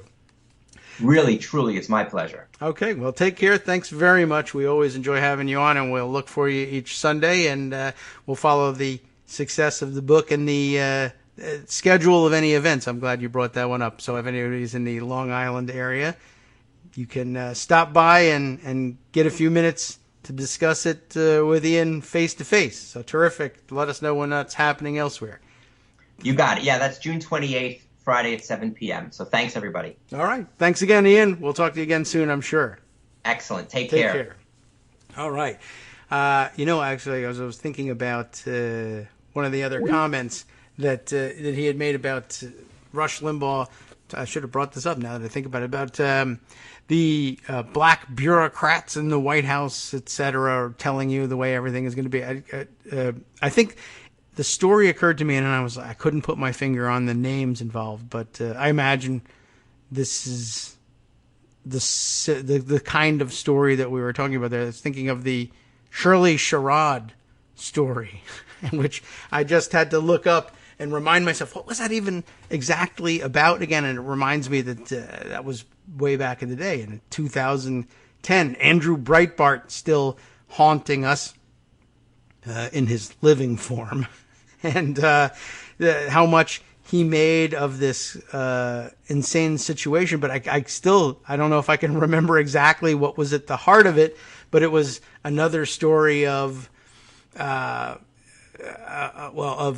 deceptively edited and deceptively aired video, and but once again driven by the idea that somehow Barack Obama was empowering, faceless black bureaucrats to make everybody, all white people's lives miserable, whereas Obama's entire economic program was reparations. And I'll bet, now that I'm thinking about it, I'll have to ask Ian on the side here whether or not there's discussion of Shirley Sherrod here in the book. I imagine it comes up somewhere. It strikes me because as I'm reading this old Politico story, or scanning this old Politico story about not the story itself, but the saga of Shirley Sherrod as a figure in this battle, right here at the last paragraph here in this Politico write-up. And who wrote this? Andy Barr, whose name I don't even recognize at this point. I'm not very good at remembering the names of the reporters, but is Andy Barr still, I don't know, it'd be an amazing thing for somebody to be at Politico this long, given the way the Politico model appears to work. But the last paragraph here, who's he interviewing? And, you know what? I guess it's interesting. This is a quote from Limbaugh himself, I guess. So let's see, just picking up at the end of the last paragraph is what caught my eye, but I guess we'll set it up with a few sentences ahead of time. Picking up Breitbart's defense of the video. That would be the video of Shirley Sherrod's comments and the way it was used, the way it was edited, the way it was aired. Limbaugh argued that it was not about Shirley Sherrod, but rather the NAACP's recent accusation that the Tea Party is racist. And I mean, how do you feel about that assessment? Looking back 9 years ago, do you think that they kind of got that correct? This is about the continuing smearing of great patriotic Americans, which is what Limbaugh thought the Tea Party was, which is all the left has left to do. Limbaugh declared there is no racism in the Tea Party. They don't have racist signs. These were the guys, of course, protesting health care with pictures of Obama as a African tribesman, right? Because that had a lot to do with healthcare. The conservative radio host also said that Shep Smith from Fox, who was, I guess, one of the few anchors on conservative networks willing to say, hey, I think something deceptive is going on here with this Sherrod story and the way it's being portrayed. Smith and much of the rest of the media establishment were missing what the Sherrod story really revealed about the state of race relations during Barack Obama's presidency. And the quote continues, "This regime is tribalizing this country," he said. And I imagine Limbaugh operating on two levels here, but one making Ian's point, but denying responsibility for it and transferring it to Obama. This is your fault that we're tribalizing. And I would imagine he's also very consciously chosen the tribalizing word here at this stage of the game, the way Rush Limbaugh is, to play upon the African roots of all this. And tribalization is not an American thing. We're a great American melting pot, even though, well, we stole the land from a bunch of tribes. But hey, okay. Anyway, the point is that the word comes up here. This regime is tribalizing this country. They are dividing this country. It's not just enough to say they are dividing us. They are tribalizing this country. We aren't Americans anymore. We're all members of different racial tribes, and we are to be pitted against each other. Black Americans, white Americans, Asian Americans, Hispanic Americans. We're all being divided up racially by tribes, which, as we know now, we recognize as classic, if Trump was saying it, classic projection. So, and I guess another way that Rush Limbaugh paved the way for Donald Trump. So the thesis is pretty sound, ladies and gentlemen. So get to the book events.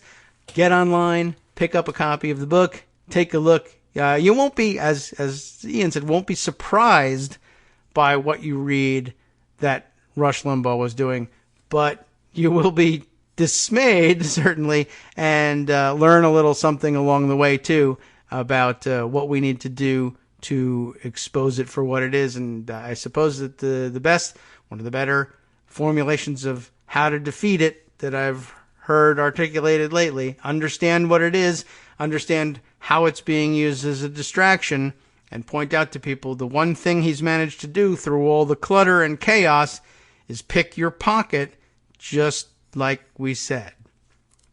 That I think would probably work. Okay, man, there's a lot going on, and of course, all right, well, we're a little bit behind, not only from the weekend and taking yesterday off, but for concentrating on this particular aspect of what we need to do next. I probably don't need to bring you up to speed on actual latest occurrences in the news, but we definitely should talk a little bit in our closing segment about what we're going to have to catch up on as the week rolls on. I mentioned to you, of course, that Jerry Nadler and the Judiciary Committee has reached a deal, and I'll just give you a quick rundown from the Hill, even though everybody hates the Hill, about what's going on there. Nadler reaches deal with justice on Muller documents on the eve of the contempt vote. Olivia Beavers and Morgan Chalfant, which again sounds like it was random name generated. But okay. The head of the House Judiciary Committee on Monday announced that his panel had reached an agreement with the Department of Justice to obtain key underlying evidence from the Mueller report, staving off an imminent court battle over access to the files. Nadler said in a statement that he will hold the criminal contempt process in abeyance for now, amid the Justice Department's cooperation, noting that lawmakers will be able to begin reviewing the first of these documents later Monday, so yesterday. Did they get to it? I don't know. Maybe they waited for today. All members of the Judiciary Committee, Democrats and Republicans alike, will be able to view them, Nadler said in a statement. We'll see whether they follow through with that. The full House is expected still to vote on Tuesday, that's today, on a resolution that would authorize Nadler to go to court to enforce the subpoena issued to Attorney General William Barr for Special Counsel Robert Mueller's full report and underlying evidence. But Nadler's statement Monday signals he will not go to court immediately to enforce the subpoena. And so, as we discussed last week, depending on how you view this, it might not be that much of a step back. And of course, now that I'm thinking about it and reading this statement, I suppose the idea that, all right, well, we won't go to court immediately to enforce the subpoena, but the subpoena lingers and I guess is still out there. So I suppose if members are going to go and read the report and they find that, no, they're actually lying here and they're not giving us access to the materials that they said they would and that we announced that they said that they would, then we always have the subpoena still live out there and we can try and enforce that. But also this parallel process of attempting to convert the contempt of Congress charge essentially into a contempt of court charge and ask the courts to enforce it instead of Congress enforcing it directly itself or asking the Department of Justice to enforce it for them. So I guess that still hangs out there too. They're not saying that they're holding the whole process in abeyance. If they're going ahead specifically with a resolution on Tuesday, I guess a rules change essentially, authorizing Nader to go to court. Nadler, sorry, it's a tough thing when you have Naders in the news and Nadlers in the news.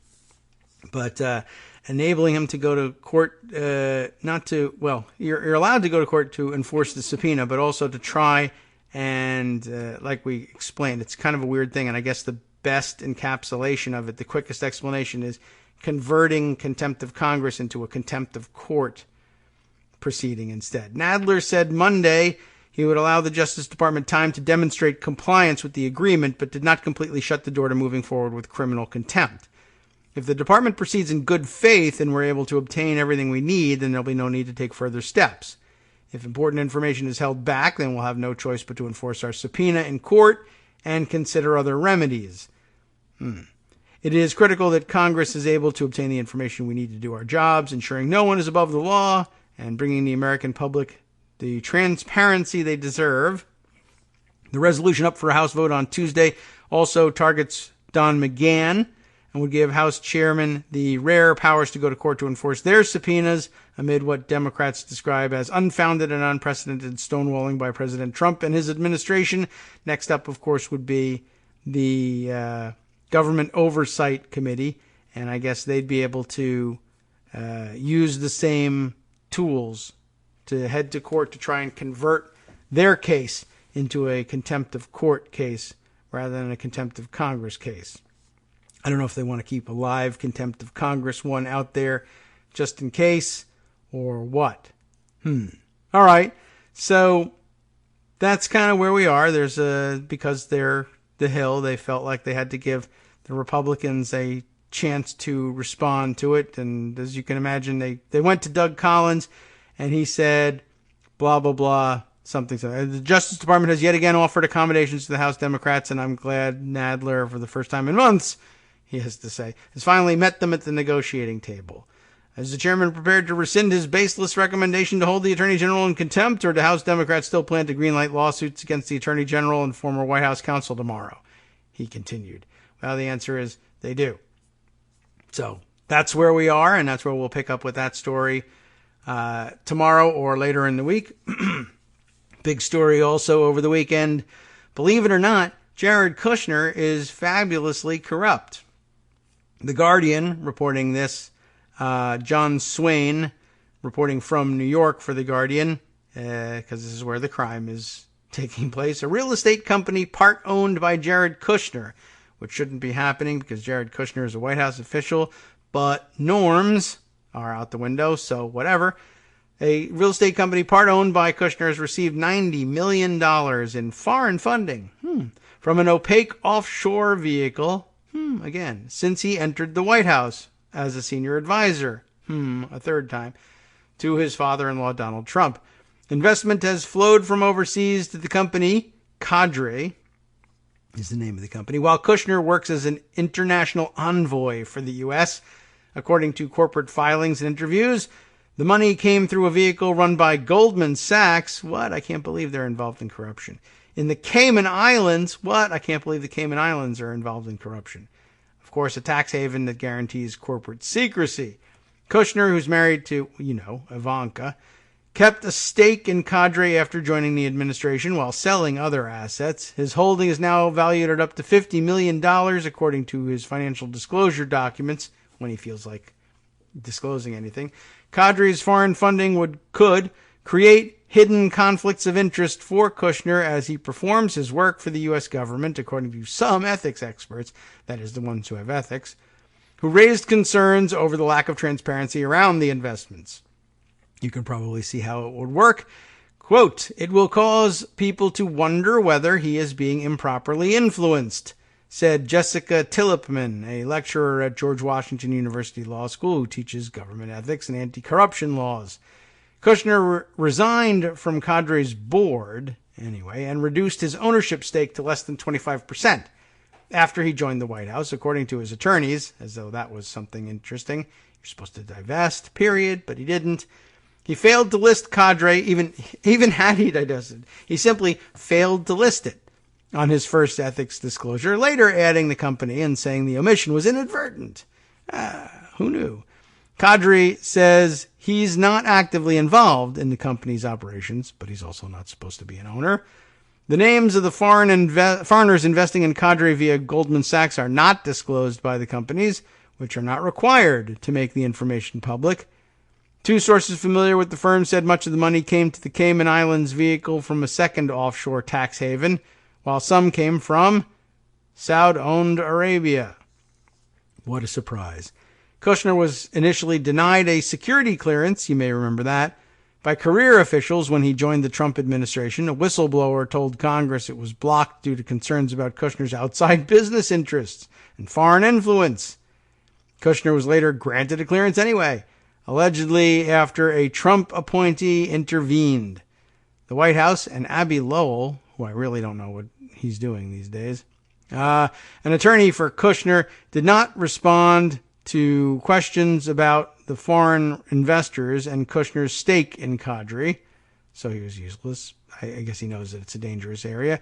A spokesman, as a matter of fact, if you must gender the person, for Kagro, it says so right here in the paper, I don't know, declined to comment on the record. A spokesman for Goldman Sachs, Patrick Scanlon, said Kagro does not have access to any information about the Goldman Sachs clients who have invested in these vehicles. So the claim is Kagro doesn't even know who's investing in Kagro. How could that be true? Kagro was founded in 2014 by Kushner, his brother Joshua, and their friend Ryan Williams, who previously worked for Goldman Sachs. That's how these things work. The company operates from a building in Manhattan owned by the Kushner family's real estate corporation. The company styles itself as an online marketplace where investors can come together to buy property. An online marketplace. Okay. But it has also built a real estate investment fund now worth more than $500 million.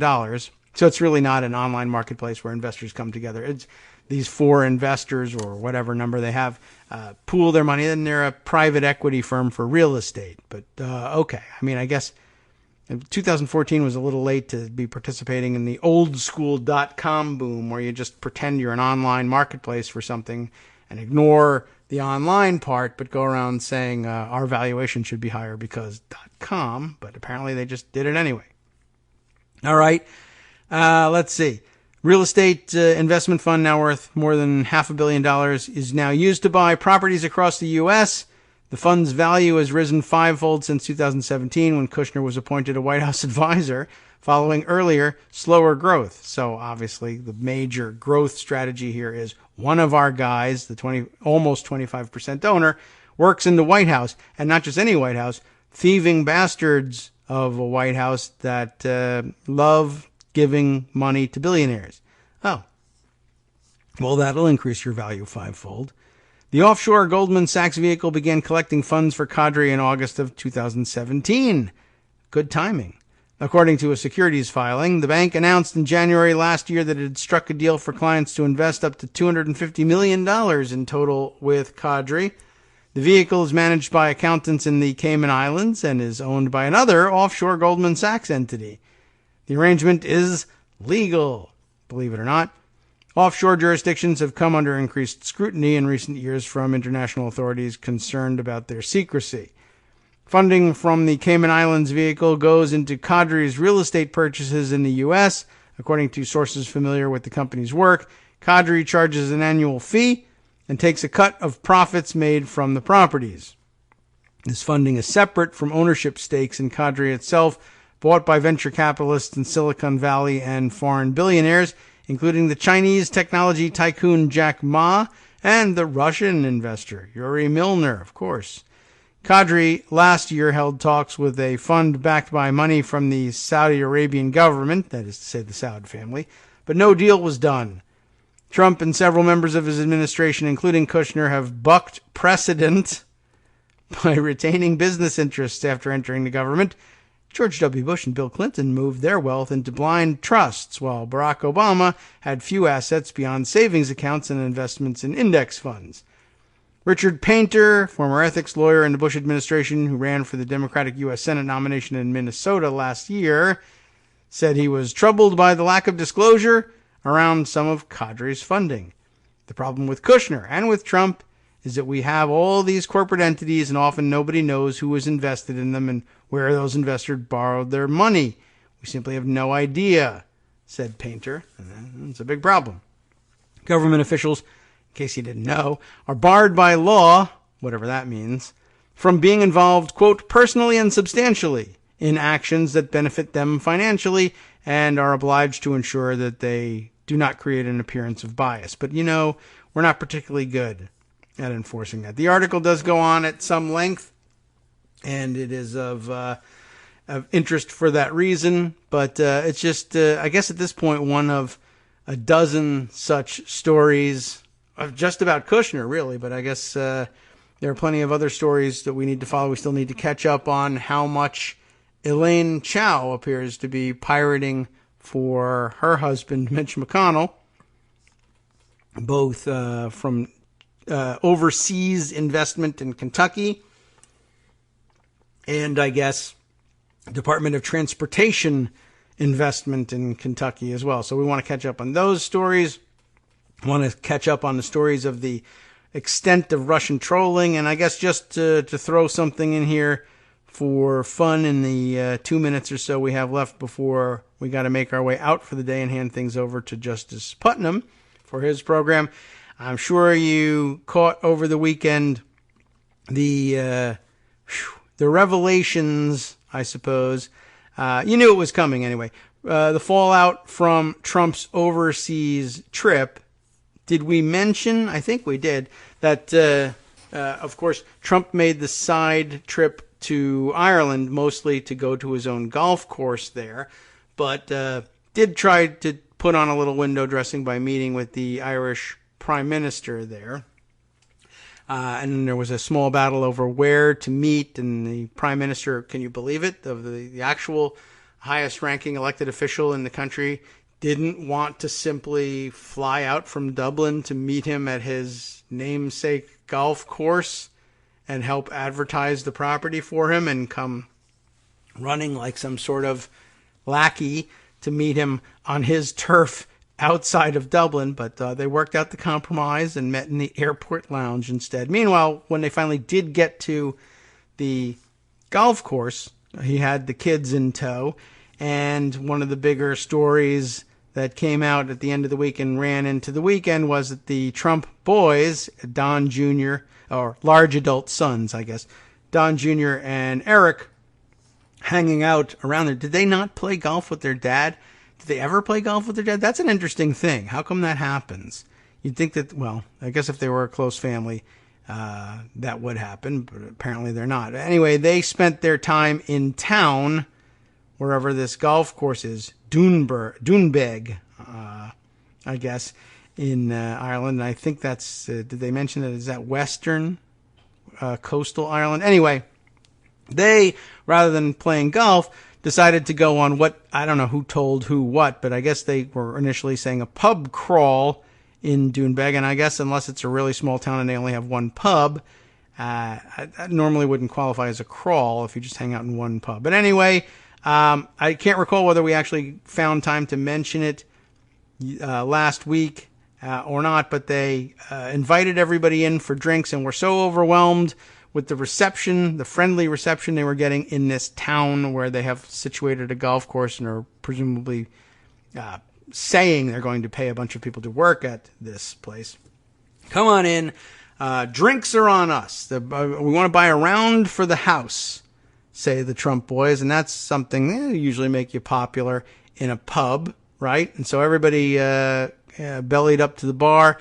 Bartender passed out drinks for everybody, and the kids said, "Hey, thanks for everything. You've been a lovely crowd. We're out of here," and of course walked out without paying. The owner of the pub, one Caroline Kennedy, not the one we're used to here in the United States, but another one, said that she was pretty sure that the Trumps were good for it, presumably because they're billionaires, and you know how billionaires are, they have lots of money, but they probably didn't pay the tab, she said, because they don't carry cash. Because why would a billionaire carry cash? All you do as a billionaire is you swim in cash, like Scrooge McDuck, or as a Daffy Duck, one of the cartoon ducks who filled the pool and went swimming in the money. But not the Trump boys. Little known thing about billionaires, they also don't carry credit cards, because why would you? And after all, there's no such thing as credit card machines in Ireland. All you can do is you can read your credit card number aloud or take a carbon rubbing impression of the card plate face and give it to the nearest leprechaun, and they convert it into End of the Rainbow Gold. That is the, of course, official currency there in Ireland. So you can understand why they didn't pay their bill. They walked out, and instead they figured they would get paid, no problem, and they ended up sending a bill to the Trump golf course. And before I knew that they had even done that, I had predicted on Twitter that they would eventually get this bill paid, probably by the golf course, maybe even by the United States government. I just want to put this one out there on record. The golf course says they paid it. Of course, we haven't seen the paperwork, but keep an eye out and examine those government reports. Would not be surprised in the least to see the golf course attempt to pass that cost on to the United States government somehow. So that's out there. We'll explore it. It'll probably happen before the end of the week, and we'll be on top of it. In the meantime, Justice Putnam ready to take over for this Tuesday with the West Coast Cookbook and Speakeasy. Let's scan over what he's got on tap for you, and I can fit in right after this. From Daily Kos Radio on networksradio.com. You have been listening to the Kagro in the Morning Show with David Waldman. Well, he certainly got the Jared Kushner story queued up for you as well. Jim Acosta apparently discussing death threats he's been receiving for taking on the enemy of the people rhetoric. A GOP congressman brags about not reading the Muller report and then lied about what it said. Par for the course, I would say then. Do stay tuned for all the latest next.